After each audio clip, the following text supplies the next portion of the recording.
Hi friends, ನಮಸ್ತೆ ಎಲ್ರಿಗೂ. Welcome back to my YouTube channel. ಎಲ್ಲರೂ ಚೆನ್ನಾಗಿದ್ದೀರಾ ಅಂತ ಅಂದ್ಕೊಂಡು ಈ ವಿಡಿಯೋ ಸ್ಟಾರ್ಟ್ ಮಾಡ್ತಾಯಿದ್ದೀನಿ. ಓಕೆ, ಇವತ್ತು ಆ್ಯಕ್ಚುಲಿ ನನಗೆ ಹುಷಾರಿಲ್ಲ. ಕಂಟಿನ್ಯೂಸ್ ಆಗಿ 4-5 ದಿವಸದಿಂದ ಮಳೆ ಒಂದೇ ಸಮ ಬರ್ತಾಯಿತ್ತು. ಸೊ ಒಂದೇ ಒಂದು ದಿನ ಒಂದು ಸ್ವಲ್ಪ ಬಿಸಿಲು ಬಂತಲ್ಲ ಅಂದ್ಬಿಟ್ಟು ಬಟ್ಟೆಗಳೆಲ್ಲ ಒಗೆದ್ಬಿಟ್ಟು ಒಣಗಾಕಿದ್ದೆ. ತಲೆಗೆ ಬೇರೆ ಎಣ್ಣೆ ಹಚ್ಕೊಂಡ್ಬಿಟ್ಟಿದ್ನಲ್ಲ ಅದೇ ಟೈಮಲ್ಲಿ. 1-2 ಅವರ್ ಬಿಸಿಲಿತ್ತಷ್ಟೇ. ಅದಾದಮೇಲೆ ಪಟ ಪಟ ಪಟ ಮಳೆ ಬಂದುಬಿಟ್ಟು ಬಟ್ಟೆ ಎತ್ಕೊಳ್ಳೋಣ ಅಂತ ಹೊರಟೋದೆ. ಒಣಗಾಕಿದ್ದಿದ್ದೆಲ್ಲ ಒಂದು 5-6 ಹನಿ ತಲೆ ಮೇಲೆ ಬಿದ್ದಿತ್ತು ಅಷ್ಟೇ. ಯಪ್ಪ, ನೈಟು ಮಲಗೋಕ್ಕೆ ಆಗಲಿಲ್ಲ. ನೈಟೆಲ್ಲ ಬೆಳಗ್ಗೆ ಎಲ್ಲ ಅಷ್ಟು ತಲೆನೋವು, ತಲೆಭಾರ ನೆಗಡಿ ಆಗಿಬಿಡ್ತು. ಒಂದೊಂದು ದಿನ ಅಂತೂ ಎದ್ದೊಳಕ್ಕೆ ಆಗಿರಲಿಲ್ಲ, ಅಷ್ಟು ಹಿಂಸೆ ಆಗೋಯ್ತು. ಆದರೂ ಎದ್ದು ಬೆಳಗ್ಗೆ ತಿಂಡಿ ಮಾಡಲೇಬೇಕಲ್ಲ, ಹುಡುಗರು ಇರ್ತಾರೆ, ಅವರು ಕೆಲಸಕ್ಕೆ ಹೋಗ್ತಾರಲ್ಲ ಅಂದ್ಬಿಟ್ಟು ನಿಧಾನವಾಗಿ ಎದ್ದು ಅಡುಗೆ ಮಾಡ್ತಾಯಿದ್ದೆ. ಪಲಾವ್ ಮಾಡ್ತಾಯಿದ್ದೆ. ಏನಾದರೂ ತಿಂಡಿ ವೆರೈಟಿ ಮಾಡಲೇಬೇಕಲ್ಲ. ಇಡ್ಲಿ, ದೋಸೆ, ಪಲಾವು, ಚಿತ್ರಾನ್ನ, ಟೊಮೊಟೊ ಬಾತು, ಹಿಂಗೆ ಏನಾದರೂ ಒಂದು ಮಾಡ್ತೀನಿ. ಬಟ್ ಇವತ್ತು ಪಲಾವ್ ಮಾಡ್ತಾಯಿದ್ದೀನಿ. ಏನು ತಿಂಡಿ ಮಾಡೋದು ಅಂತ ಯೋಚನೆ ಮಾಡೇ ಅರ್ಧ ಗಂಟೆ ಹೊರಟೋಗುತ್ತೆ. ಹಂಗೂ ನೈಟ್ ಹೊತ್ತು ಡಿಸೈಡ್ ಮಾಡ್ಕೊಂಡಿರ್ತೀನಿ. ಬೆಳಗ್ಗೆ ಮತ್ತೆ ಮೈಂಡ್ ಚೇಂಜ್ ಆಗಿದ ತಕ್ಷಣ ಏನಾದರೂ ಬೇರೆ ಮಾಡಿಬಿಡ್ತೀನಿ. ಆ ಥರ ಆಗುತ್ತೆ ಒಂದೊಂದು ಟೈಮಲ್ಲಿ ಮಾತ್ರ. ಹುಡುಗರು ಮಲಗಿದ್ರೆ ಮಾತ್ರ ಆರಾಮಾಗಿ ಮಾಡ್ಕೊತೀನಿ. ಚಿಕ್ಕವನೇನಾದರೂ ಎದ್ಬಿಟ್ಟ ಅಂದರೆ ಮಾಡೋಕ್ಕೆ ಆಗಲ್ಲ. ಅವ್ನು ಕೂಡ ಹಿಂಸೆಗೆ ಸಾಕಾಗೋಗ್ಬಿಡುತ್ತೆ. ನೀವೇನೇ ಹೇಳಿ, ಹೆಣ್ಮಕ್ಳ ಲೈಫು ಅರ್ಧ ಆಯಸ್ಸು ಬರೀ ಅಡುಗೆ ಮನೆಯಲ್ಲೇ ಕಳೆದ್ಬಿಟ್ಟಿರ್ತೀವಿ. ಅಡುಗೆ, ತಿಂಡಿ, ತೊಳಿ, ಬೆಳಗು ಇದರಲ್ಲೇ. ಅದಾದಮೇಲೆ ಪಲಾವ್ ಸಹ ಆಗಿತ್ತು. ನಾನು ಮಾಡೋ ಪಲಾವ್ ಯಾವಾಗಲೂ ಅಷ್ಟೇ ಮೇಲ್ಗಡೆ ಸ್ವಲ್ಪ ನೀರು ಥರ ನಿಂತ್ಕೊಂಡ್ಬಿಡುತ್ತೆ.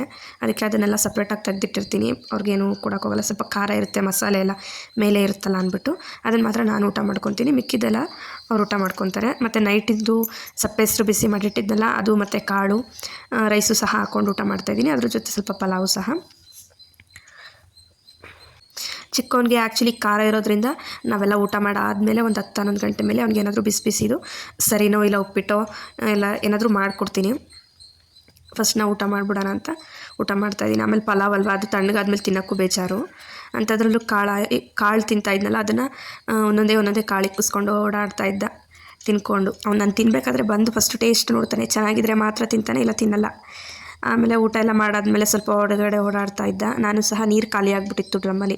ಯಾಕಂದರೆ ಈಗ ಒಂದು 5-6 ದಿವಸದಿಂದ ಕಂಟಿನ್ಯೂಸ್ ಮಳೆ ಬಂದಿರೋದ್ರಿಂದ ಬೋರಿನ ನೀರು ಸಹ ಬಂದಿರಲಿಲ್ಲ. ಅಂದರೆ ಕರೆಂಟ್ ಕೊಟ್ಟಿರಲಿಲ್ವಲ್ಲ, ಸೊ ಹಾಗಾಗಿ ಬಿಟ್ಕೊಂಡಿರಲಿಲ್ಲ. ನೀರಿಗಂತೂ ಸಿಕ್ಕಾಪಟ್ಟೆ ಹಿಂಸೆ ಆದಂಗೆ ಆಗಿಬಿಟ್ಟಿತ್ತು. ಅಂದರೆ ಬೇರೆಯವ್ರಿಗೆಲ್ಲ ಏನಿಲ್ಲ, ನನಗೆ ಮಾತ್ರನೇ. ಯಾಕಂದರೆ ನಾವು ತುಂಬ ಲಾಸ್ಟಲ್ಲಿರೋದ್ರಿಂದ ಸ್ವಲ್ಪ ನೀರು ಬರೋದು ಸಹ ಕಡಿಮೆ. ಅದಕ್ಕೋಸ್ಕರ ಡ್ರಮ್ಮಿಗೆ ನೀರು ಹತ್ತಲ್ಲ, ಬೋರಿನ ನೀರು ಬಿಟ್ಟಾಗ ಹೊಡ್ಕೊಂಡ್ಬಿಡ್ತೀನಿ. ಅಂದರೆ ಒಂದು ಡ್ರಮ್ಮು ಏನಿಲ್ಲ ಅಂದರೂ 1 ವಾರ ಆಗುತ್ತೆ, ತಲೆ ಕೆಡಿಸ್ಕೊಳಂಗಿಲ್ಲ. ಆದರೆ ಈ ಮಳೆ ಬಂದಿರೋ ಟೈಮಲ್ಲಿ ಬೋರಿನ ನೀರು ಆನ್ ಮಾಡಲ್ಲ, ಕರೆಂಟ್ ಬರೋದೇ ಡೌಟು. ಹಾಗಾಗಿ ಬಿಟ್ಕೊಂಡಿರಲಿಲ್ಲ, ಫುಲ್ ಖಾಲಿ ಆಗಿಬಿಟ್ಟಿತ್ತು. ಅದಕ್ಕೋಸ್ಕರ ನೆಲ್ಲಿ ನೀರು ಬರುತ್ತಲ್ಲ, ಅದರಲ್ಲೇ ಹಿಡ್ದು ಬಿಂದಿಗೆಯಲ್ಲಿ ಎತ್ತಿ ಡ್ರಮ್ಮಿಗೆ ಹಾಕ್ಕೊಂಡು ಅದರಿಂದ ಮೇಲೆ ಹೊಡ್ಕೊಂಡೆ. ಏನಿಲ್ಲ ಅಂದರೂ ಒಂದು 20-25 ಬಿಂದಿಗೆ ಹೊಡೆಯೋ ಅಷ್ಟೊತ್ತಿಗೆ ಡ್ರಮ್ ಒಳಗೆ ಸಾಕಾದಂಗೆ ಆಗೋಯ್ತು. ಬಂದಿದ ತಕ್ಷಣ ಬಿಸಿ ನೀರು ಕಾಯಿಸ್ಕೊಂಡು ಸ್ನಾನ ಮಾಡಿ, ಪಾಪುಗೂ ಎಲ್ಲ ಸ್ನಾನ ಮಾಡಿಸಿ, ಅದಾದಮೇಲೆ ಪಾಪುಗೂ ಸಹ ಸರಿ ಮಾಡಿ ಊಟ ಮಾಡಿಸಿ, ನಮ್ಮತ್ತೆ ಅವರೇ ಬೇಳೆಕಾಳು ಹೊಡೆದಿದ್ರಂತೆ. ಬೆಳೆದಿರೋದೇ ಕಾಳನ್ನ ಹೊಡ್ಕೊಂಡು ತೊಗೊಂಬಂದು ಕೊಟ್ಟಿದ್ರು. ಏನಾದರೂ ಸಾಂಬಾರಿಗೆ ಏನಾದರೂ ಹಾಕೋ ಅಂತ ಅಂದ್ಬಿಟ್ಟು. ಅದು ಹೊಡೆದಿದ್ದಾರೆ. ಮೋಸ್ಟ್ಲಿ ಬೇಯುತ್ತೋ ಬೇಯಲ್ವೋ ಅನ್ನೋ ಡೌಟಲ್ಲೇ ಕೇಳಿದೆ. ಇಲ್ಲ ಬೇಯುತ್ತೆ, ನೋಡೊಂದು ಸಲ ಹಾಕಿ ಅಂತಂದರು. ಅದನ್ನು ಸಹ ಎತ್ತಿಟ್ಕೊಂಡೆ, ಸಾಂಬಾರಿಗಾಗುತ್ತೆ ಅಂತ. ಆದಮೇಲೆ ಜೋಳನೂ ಸಹ ತಂದಿದ್ರು. ಅದು ಯಾಕೋ ಎಲ್ಲ ಒಣಗೋಗ್ಬಿಟ್ಟಿತ್ತು, ಏನು ಯೂಸ್ ಮಾಡಲಿಲ್ಲ. ಮತ್ತು ಸ್ವಲ್ಪ ನೆಗಡಿ ಆಗಿತ್ತಲ್ಲ, ಅದಕ್ಕೆ ಇನ್ನೂ ಇದಿತ್ತು, ಸಪ್ಪೆಸರು ಖಾರವಾಗಿ ಮಾಡಿದ್ದೆ. ಅದನ್ನೇ ಮತ್ತೆ ಬಿಸಿ ಮಾಡ್ಕೊಂಡು ಒಂದು ಲೋಟ ಕುಡಿದು ಪಪ್ಪಾಯ ತಂದು ಕೊಟ್ಟಿದ್ರು, ಹಣ್ಣಾಗಿತ್ತು. ಅದು ಸಹ ಹುಡುಗರಿಗೆಲ್ಲ ಕಟ್ ಮಾಡಿಕೊಟ್ಟೆ. ಇಬ್ಬರು ಸಹ ತಿಂದರು. ಅವರಿಬ್ರಿಗೂ ಪರಂಗಿ ಹಣ್ಣು ಅಂದರೆ ಸಿಕ್ಕಾಪಟ್ಟೆ ಇಷ್ಟ. ಎಷ್ಟು ತಂದು ಕೊಟ್ಟರು ತಿಂತಾನೆ ಇರ್ತಾರೆ. ಏನಂದರೆ ನಾನೇ ಸ್ವಲ್ಪ ಲಿಮಿಟು, ದಿನ ಬಿಟ್ಟು ದಿನ ಕೊಡೋದು ಈ ಥರ. ಈ ಮಾತ್ರೆ ಇರಲಿಲ್ಲ, ಸೊ ಈ ಮಾತ್ರೆ ನುಂಗ್ಬಿಟ್ರೆ ನನಗೆ ಆರಾಮಾಗ್ತೀನಿ. ನೆನೆ ಸಿಗಲಿಲ್ಲ, ಈ ಮಾತ್ರೆ ಖಾಲಿ ಆಗಿಬಿಟ್ಟೈತೆ ಅಂದ್ಕೊಂಡಿದ್ದೆ. ಇವತ್ತು ನುಂಗ್ತೀನಿ, ನಾನು ನಾಳೆ ಅಷ್ಟೊತ್ತಿಗೆ ಆರಾಮಾಗಿರ್ತೀನಿ ಅಂತ. ಮಾತಾಡೋಕ್ಕೂ ಆಗ್ತಾಯಿಲ್ಲ, ಕಣ್ಣೆಲ್ಲ ಊದ್ಕೊಂಡ್ಬಿಟ್ಟೈತೆ, ಕಣ್ಣಲ್ಲಿ ನೀರು ಬಂದು. ನೈಟು ಅಷ್ಟೇ ಅವರು ಎಲ್ಲೋ ಮದುವೆಗೆ ಅಂತ ಹೋಗಿದ್ರು. ಮಾತ್ರೆ ನುಂಗ್ಬಿಟ್ಟು ನಾನು ಏನು ಕೆಲಸ ಮಾಡಿರಲಿಲ್ಲ. ಪಾಪವ್ರಿಗೆಲ್ಲ ಊಟ ಮಾಡಿಸಿ ಮಲಗಿಸಿ ಮಲ್ಕೊಂಬಿಟ್ಟಿದ್ದೆ ಅಷ್ಟೇ.